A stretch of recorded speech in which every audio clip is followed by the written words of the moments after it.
The smell of roasted spice grain drifted through the upper deck of Vorland Station, mixing with the metallic scent of polished alloy floors. Vendors shouted in 12 different tongues. A four-armed merchant juggled glass fruits to attract customers. Somewhere in the distance, a music box played a tune older than most of the species walking past it. Daniel Reeves held his daughter's hand a little tighter as they walked through the crowd. Lily, 8 years old with brown curls bouncing under her wool cap, kept stopping to look at every strange creature and every glittering trinket. "Daddy, look. That one has 6 eyes." "I see, sweetheart. Don't point. It's rude in some cultures." Lily lowered her hand quickly, her cheeks turning pink. She clutched her stuffed rabbit closer to her chest. The toy was old, worn at the ears, with one button eye replaced by a black thread stitch. It had been her mother's once. Daniel scanned the marketplace with calm, practiced eyes. He was a freighter pilot, not a soldier, but years of hauling cargo across rough sectors had taught him to watch crowds carefully. Today's run was simple. Pick up a shipment of medical supplies, sign the papers, and leave. Lily had begged to come along. He had never been able to say no to her, not since her mother passed. They turned a corner near the food stalls. The crowd thickened. A tall species, the Brungari, moved through the lanes like they owned them. Their armored shoulders bumped smaller beings aside without apology. Their tusks curved out from their lower jaws, and their voices rumbled like engines. One Brungari in particular drew attention. He wore a long crimson cloak with gold trim, marking him as nobility. His name, though Daniel did not know it yet, was Tarkesh. He was the third son of a powerful Brungari house, used to obedience, used to small creatures stepping aside. Daniel pulled Lily close. "Stay near me, honey." But the crowd shifted. Someone behind them pushed forward to see a vendor's display. Lily stumbled, her small feet caught between two strangers' boots. The stuffed rabbit slipped from her grip and tumbled across the polished floor. It landed directly in front of Tarkesh. He stopped. His yellow eyes narrowed. His upper lip curled to show one long tusk. The bustling market around him seemed to slow, as if even the air sensed something was wrong. Lily ran forward. Sorry, mister. I just want my bunny." She bent down to grab it. Tarkesh moved before Daniel could shout. His huge hand swung out in an arc, and the back of it struck Lily across the side of her face. The sound was sharp, like a branch snapping. She flew sideways and hit the floor, her small body skidding 2 feet before stopping. The marketplace fell silent. Daniel was already moving. He dropped his cargo manifest and crossed the distance in 3 long strides. He fell to his knees beside her.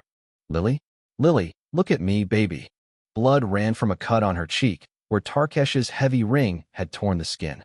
Her eyes were wide, frozen, not yet crying because the shock had not worn off.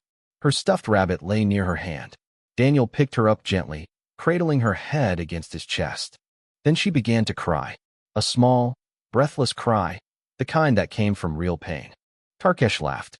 It was a low, rolling sound. "Teach your offspring to watch where it crawls, human. Filthy creature." Daniel looked up. His eyes were not angry. They were not wet. They were not anything. They were the calmest pair of eyes anyone in that marketplace had ever seen. A Drelnari merchant, watching from her booth, would later say it was the most frightening thing she had witnessed in 60 years of trade. Not a threat, not a curse, just a man looking at another man and remembering his face. Tarkesh did not notice. He waved a hand at the station guards who had finally arrived. "Diplomatic seal. House Vornak. Move along." The guards bowed slightly. They could do nothing. Brungari nobility carried immunity in neutral zones. Everyone in the market knew it. Daniel said nothing. He did not argue. He did not shout. He picked up Lily's stuffed rabbit, dusted it off, and pressed it into her arms. Then he stood, holding his daughter, and walked back the way he had come. People parted for him, not out of respect, out of something else they could not name. A small Vasari child watched him pass and tugged at her mother's sleeve. "Mama, why is the human so quiet?" Her mother did not answer. She simply pulled her daughter closer and watched Daniel disappear into the docking corridor. Far above the station, in the dark space beyond Vorland's outer rings, a small communication relay blinked once, then twice, then went still.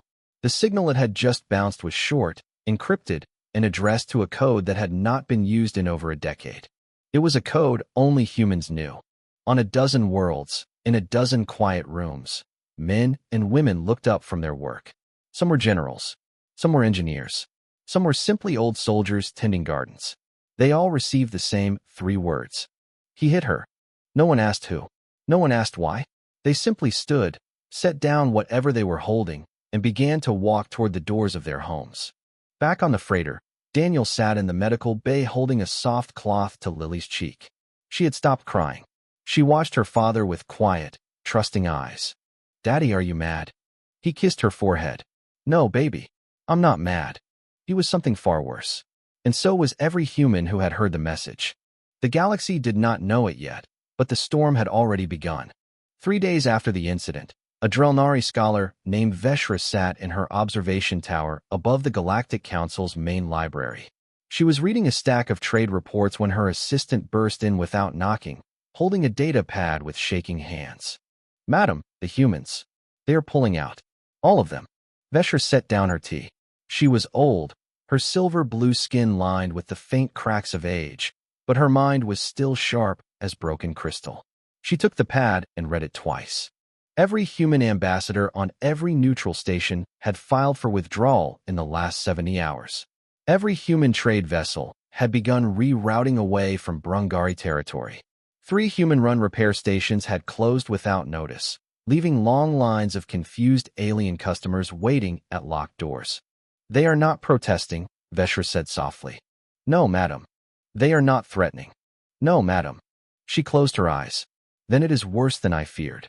Across the galaxy, the Brungari Empire celebrated. In their grand halls of black marble, nobles raised cups of fermented blood wine and toasted the silence of the humans. They saw it as proof of weakness. The little soft-skinned creatures had been put in their place. The galaxy would remember.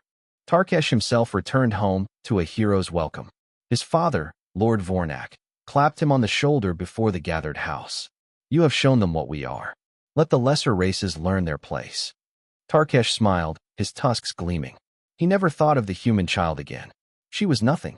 A small thing, like a bug stepped on in a garden. He had already forgotten her face. But others had not forgotten. On Earth, in a quiet room beneath the old Defense Ministry building, 12 people sat around a long stone table. There were no nameplates, no flags, no screens showing battle plans, just a single image projected at the head of the room. It was a still frame from the Vorlon Station security feed.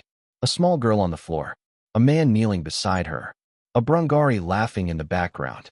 A woman with gray hair pulled back in a tight bun spoke first. Her name was General Helen Carter. She had served 40 years in the Deep Void Fleet, and she had a granddaughter Lily's age. "How long?" A man across the table, an engineer named Walter Kim, looked up from his data tablet. "The shipyards have been running quiet drills for 60 years. We can have the full Void Fleet active in 11 days. Crew readiness is 96%. 11 days, Carter repeated. "And our allies?" A diplomat at the far end of the table cleared his throat. "The Drelnari, the Kethrin, and the Vasari have been informed. They will not interfere." The Drelnari Council asked only one question, "Ma'am." Which was, they asked if we were sure. Carter looked at the projected image again. The blood on the child's cheek. The father's empty eyes. "Tell them we are sure." The diplomat nodded and began typing. Walter Kim spoke again. "There is one more thing, General. Captain Daniel Reeves. He is requesting permission to address High Command directly. In person." Carter raised an eyebrow. "He is a freighter pilot. He was Marine reconnaissance. 20 years ago. Honorable discharge after his wife passed. He kept the record sealed so he could raise his daughter quietly." Carter was silent for a long moment. Then she stood. "Bring him in." An hour later, Daniel Reeves walked into the chamber. He still wore his work clothes. A faded jacket, scuffed boots, a small smear of engine grease on his sleeve that he had not bothered to clean. In his right hand, he carried a folded piece of cloth. It was Lily's scarf, the one she had been wearing on Vorlon Station. It was pale yellow, soft, and stained dark on one corner where her cheek had bled. He placed it on the table in front of General Carter. He did not sit. "My daughter is safe at home," he said. His voice was low and steady. "She asked me last night if the bad man was going to come back. I told her no. I gave her my word." Carter looked at the scarf. She did not touch it. "What do you want from us, Captain?" Daniel looked her in the eyes. The room felt colder somehow. I want you to keep my word for me. That was the only sentence he spoke. He turned and walked out of the chamber. The door clicked shut behind him. For a long moment, no one moved. Then General Carter sat back down slowly. She picked up the scarf, folded it carefully, and placed it inside her jacket, against her chest. "Walter," she said, "move the timeline up. 8 days." "Yes, ma'am." Across the stars, the Brungari celebrations continued. Tarkesh attended a feast in his own honor that evening. He drank deeply. He laughed loudly. He told the story of the marketplace twice, embellishing it each time. The humans had shrunk before him, he claimed. They had whimpered and begged. A young Brungari soldier serving the wine listened to the story and felt something cold move down her spine. She had grown up on a border world, near a small human mining colony. She remembered the human miners. She remembered how they did not boast, how they worked quietly, how they shared their water rations with her village during a drought year. She remembered also that one of them, an old man with kind eyes, had once told her something she never forgot. "We are slow to anger, child. But when we do get angry, we do not shout. We just go to work." She set down the wine pitcher and walked out of the feast hall. She did not return.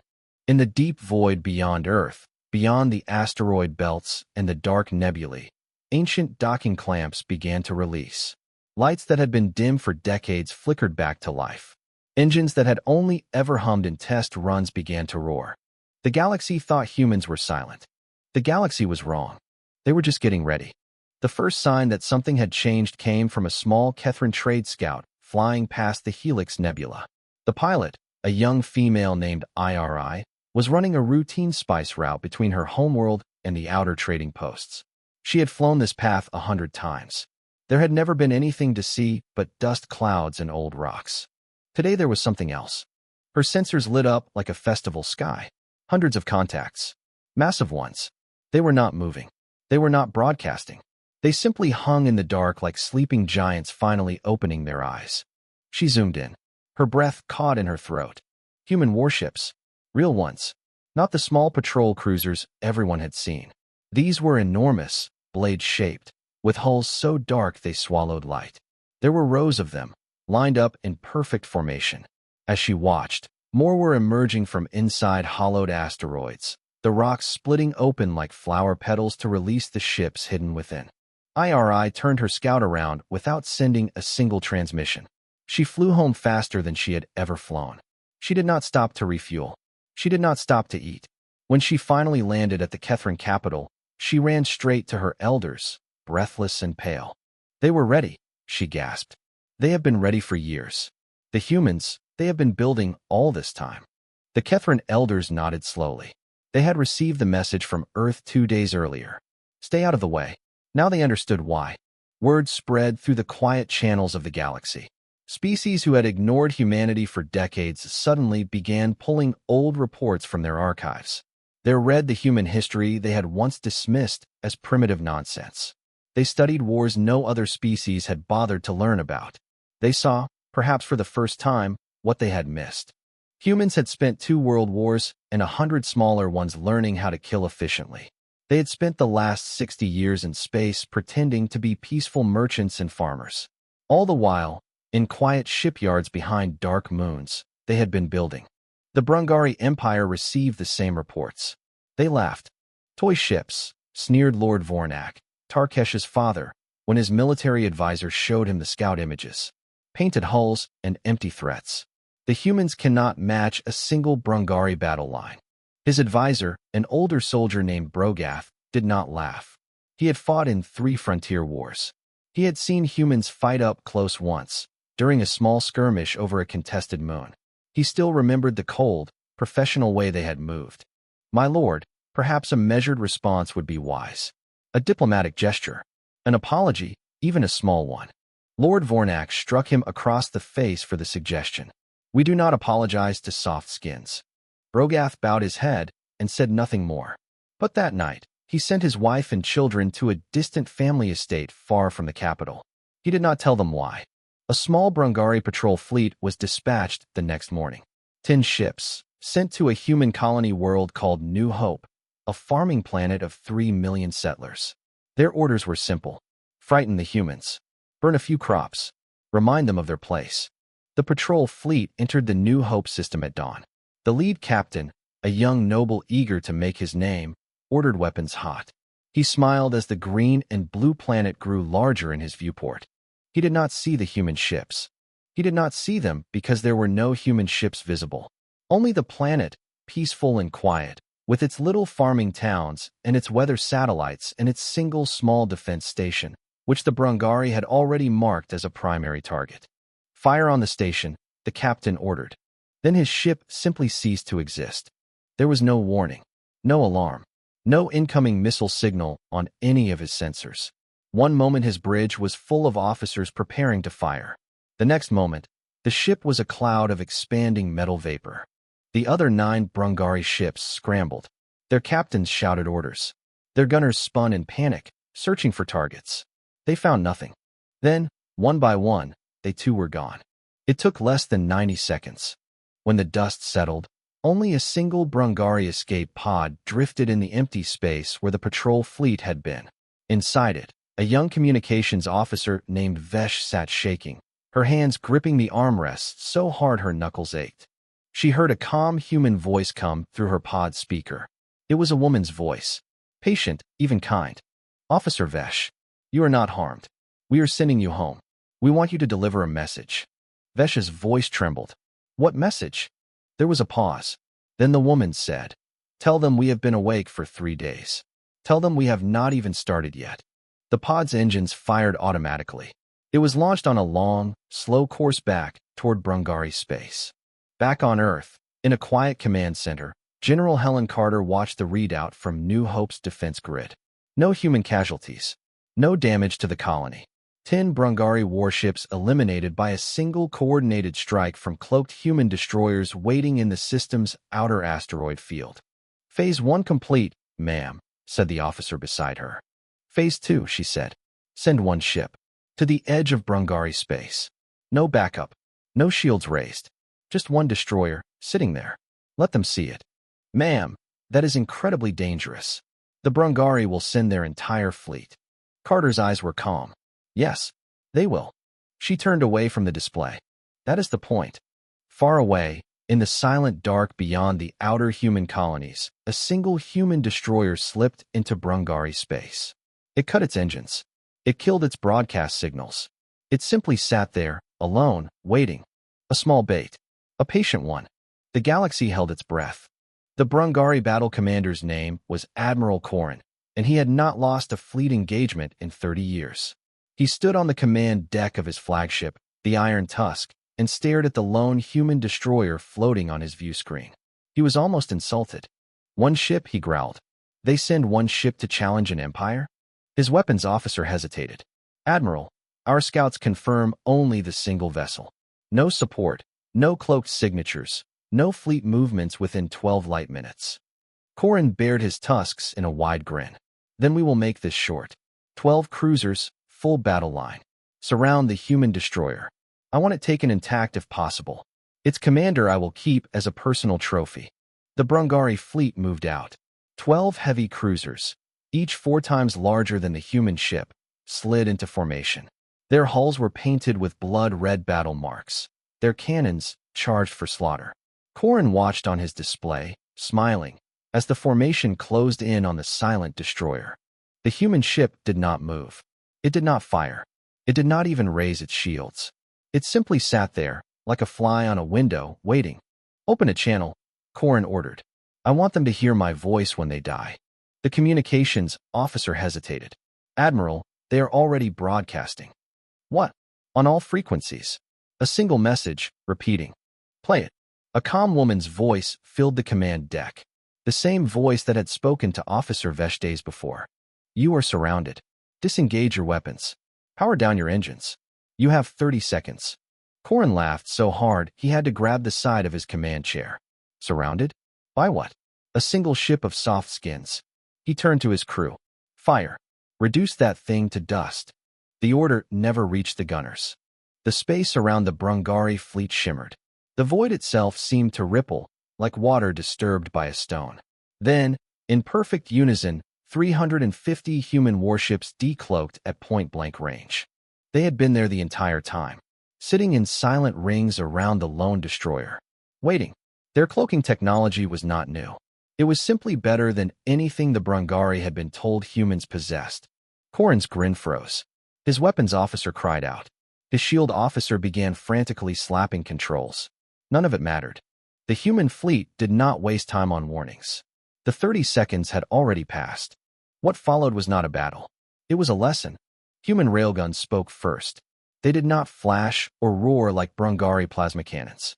They simply fired, sending tungsten slugs across space at speeds the Brungari sensors could not even track properly. The first volley shattered every shield generator in the Brungari fleet within 2 seconds. The second volley took out their engines. The third took out their weapons. By the time the Brungari crews understood what was happening, their ships were drifting hulks. Corrin watched in horror as cruiser after cruiser went silent on his display. No explosions. No fire. Just clean, surgical kills. The human fleet was disabling them, not destroying them. It was somehow worse. Corrin's own flagship lurched violently as something massive struck its primary engine. He grabbed his command chair. Sparks rained from the ceiling. His helm officer reported total drive failure. The voice came again over the open channel. The same calm woman. Admiral Corrin, stand down. Order your fleet to surrender. We will not ask twice. Corrin's tusks ground together. His pride boiled in his chest. He was a Brungari noble, descended from war kings. He would not surrender, never to soft skins. He drew his ceremonial pistol and turned toward his weapons console, intending to fire on the lead human ship manually. He never made it. A small breach charge, fired from a human boarding pod, tore through the side of his bridge. The pod itself slammed into the deck a moment later. 6 human soldiers stepped out, calm and unhurried, their weapons raised. They wore matte black armor and helmets with no markings except a small flag patch on the right shoulder. Corrin turned to face them. He raised his pistol. The lead human soldier shot the gun out of his hand without changing expression.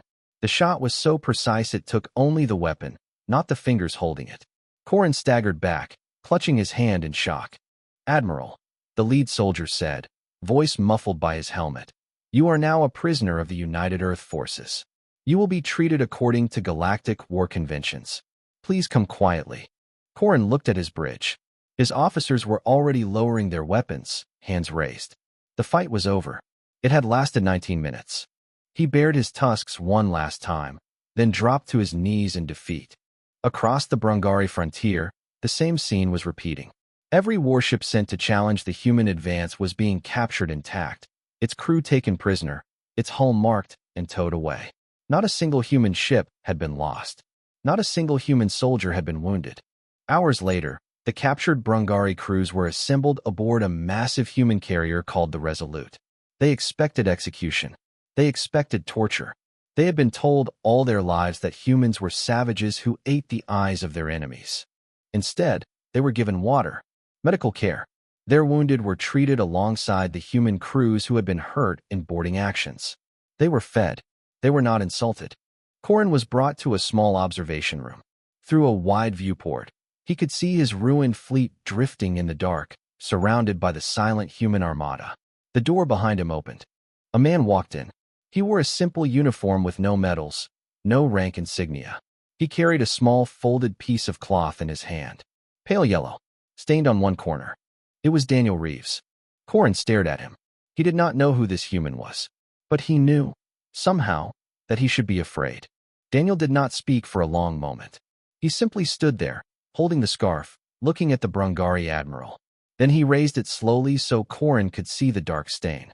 This belongs to my daughter, he said quietly. She is 8 years old. One of your people hit her in the face. Corrin said nothing. I want his name, Daniel said. And I want to know where he is. Corrin swallowed. His throat was dry. He thought of his pride, his oaths, his noble house. He thought of all the reasons a Brungari admiral should never betray one of his own. Then he looked into Daniel Reeves's eyes. He gave him the name. He gave him the location. He gave him everything. The Galactic Council emergency chamber had not been opened in over 400 years. Its great bronze doors were sealed with ceremonial wax, its benches covered in protective cloth, its lights dimmed to a soft amber glow.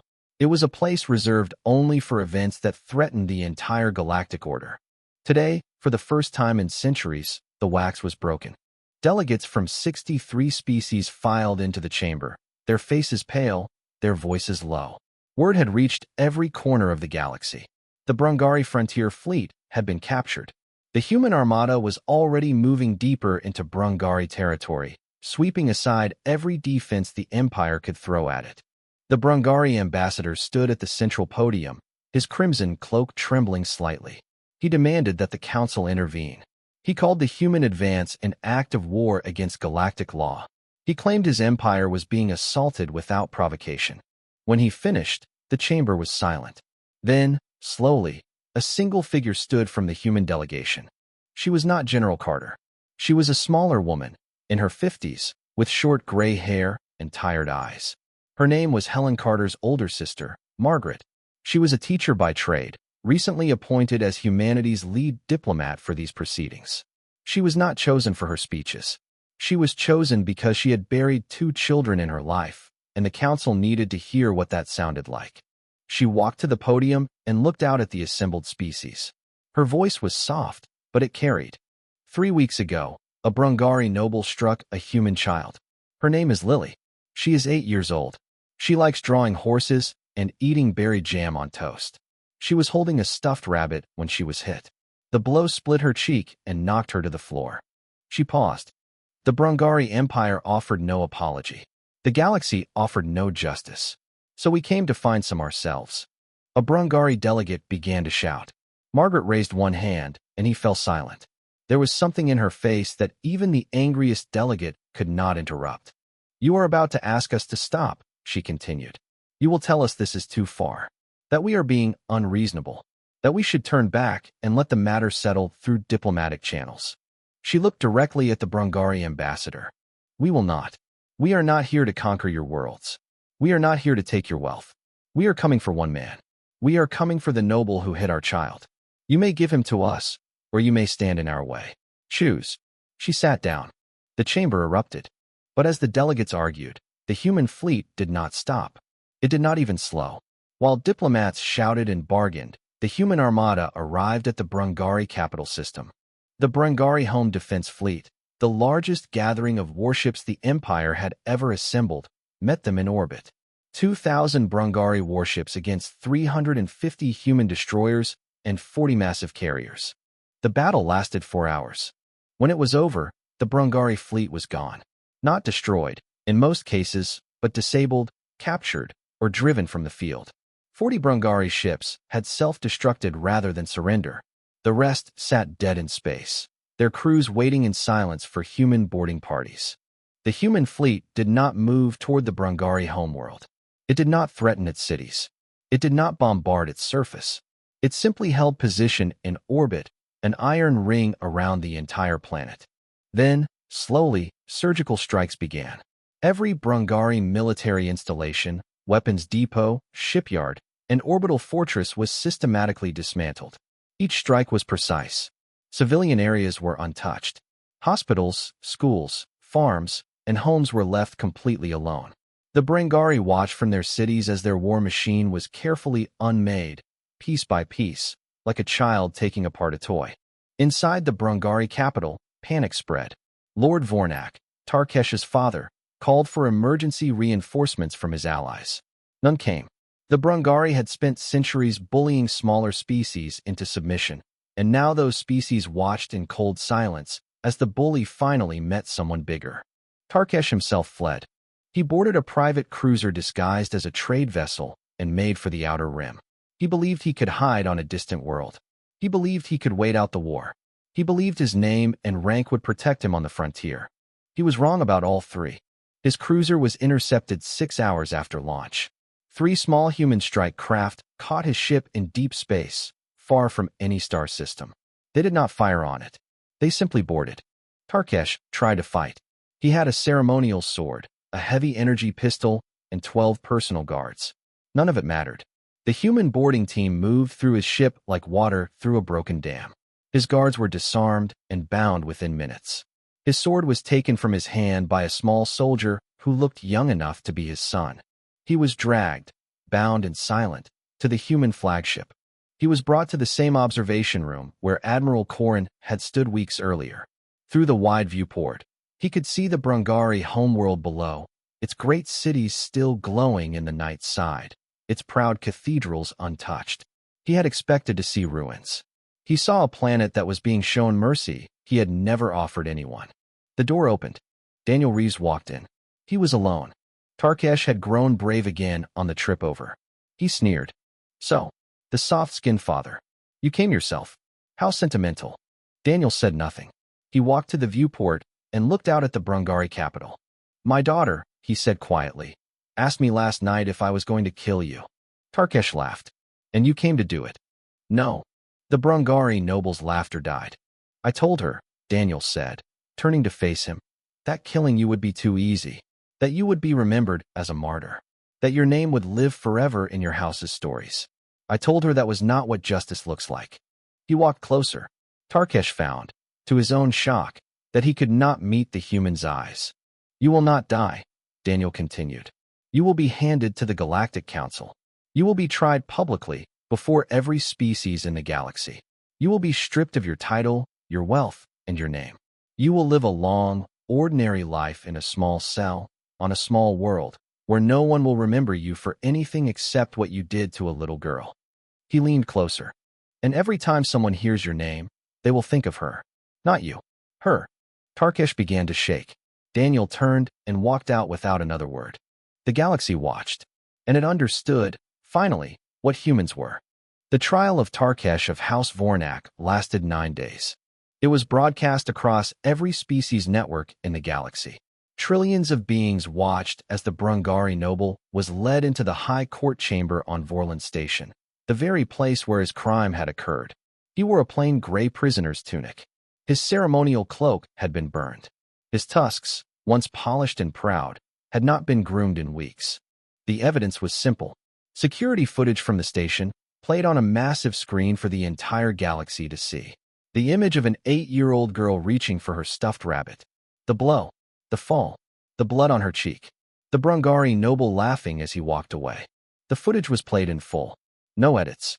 No commentary. Many delegates wept openly. Even some Brungari observers, watching from their homeworld, lowered their heads in shame. Tarkesh sat through the playback in silence. He could not look at the screen. The verdict was unanimous. Stripped of name, title, and house. Sentenced to life imprisonment on a small monastic moon where he would spend his remaining years in labor, supervised by an order of contemplative monks who taught nonviolence as their sacred path. He would never again touch a weapon. He would never again be addressed as a noble. He would be known only by a number. When the gavel fell, Tarkesh wept. Not for his daughter, his house, or his people. He wept for himself. The galaxy noticed. 3 days after the trial, the Galactic Council convened in full session for the first time in a generation. They passed a new law, the first to be added to the Universal Code in over 200 years. It was called the Reeves Accord. Its language was simple. No child of any species, on any world, in any system under Council jurisdiction, could be harmed by an adult of any species. There would be no diplomatic immunity, no noble exemption, no cultural defense. Any adult who struck a child would face the same trial Tarkesh had faced, broadcast publicly, with the same penalties. The vote passed without a single dissent. Across the galaxy, parents of every species held their children a little tighter that night. A young Vasari mother, who had once watched Daniel walk away from a marketplace with his bleeding daughter, told her own child the story before bed. The child asked, "Mama, are humans heroes?" The mother thought for a long time. "No, little one. They are something else. They are protectors. They are what you become when you have someone you love more than yourself." Back on Earth, the celebrations were quiet. There were no parades, no fireworks, no grand speeches. Humanity had not awoken to conquer. It had awoken to remind the galaxy of something old and important. Then it had gone back to sleep. The hidden shipyards closed their doors. The cloaked fleets returned to their dark hiding places among the asteroids. The soldiers, scientists, and engineers went home to their families. By the end of the month, you could not find a single human warship visible in any inhabited system. It was as if the storm had never happened. But everyone remembered. Daniel Reeves came home on a quiet Sunday morning. His freighter docked at the small port near his hometown, and he walked the last mile to his house alone, his bag over one shoulder. The road was lined with maple trees, their leaves just beginning to turn red and gold. Lily was sitting on the porch when he arrived. She had grown a little in the months he had been gone. Her cheek had healed completely. There was only the faintest line where the cut had been, a small white scar she sometimes traced with her finger when she was thinking. She saw him at the end of the driveway and ran. He dropped his bag and caught her in his arms, lifting her off the ground. "Daddy." "Hey, sweetheart." She held him tightly, her face buried in his shoulder. She did not let go for a long time. When she finally pulled back, she looked at him with serious eyes. "Did you make them stop, Daddy? Like you promised?" Daniel set her gently on the ground. He knelt so they were eye to eye. He brushed a curl of hair away from her face. "Yes, baby. I made them stop. They will never hurt you again. They will never hurt any child again." Lily nodded slowly, like she had expected this answer. Then she smiled, and the smile was so bright it almost hurt to look at. "Good," she said simply. "Want to come see my drawings? I drew the stars." He took her small hand in his. They walked into the house together. Months later, on Vorland Station, a small bronze plaque was installed on the floor near the food stalls. It marked the exact spot where Lily had fallen. The plaque was small and plain, but it had been polished carefully. Travelers from every species stopped to read it as they passed. The words were simple. Here, a child was struck. Here, the galaxy learned. Children of every species visited the plaque. Their parents knelt beside them and explained what had happened. Some children left small gifts. A flower, a drawing, a single stuffed toy, placed carefully on the floor and never disturbed by the cleaning staff. Years passed. Lily grew up. She became a doctor, a good one, working with sick children on colony worlds where medical care was scarce. She rarely spoke of what had happened to her. When she did, it was only to remind people that small acts of kindness mattered, and small acts of cruelty echoed forever. Daniel Reeves grew older. He never returned to deep space again. He stayed on Earth, working a small farm outside his hometown, growing apples and keeping bees. He was a quiet man who waved at his neighbors and walked his dog at sunset. The galaxy remembered him. He preferred to forget the galaxy. One evening, when Lily was grown and visiting home, she sat with her father on the porch. The sun was setting. The stars were beginning to come out. She looked up at them and asked, "Daddy, was it worth it?" "All of it." Daniel followed her gaze. Up there, somewhere among those stars, the Brengari Empire was rebuilding peacefully under new leadership. The Galactic Council was passing new laws every year to protect children of every species. 63 civilizations now lived under the Reeves Accord. But that was not what he thought of. He thought of a little girl on a marketplace floor. He thought of a yellow scarf folded in a general's pocket. He thought of his daughter's small hand in his. "Yes, sweetheart," he said quietly. "It was worth it." He took her hand. The stars above were quiet now. The galaxy was watching its children. And humanity, having reminded the universe of one simple truth, had gone home.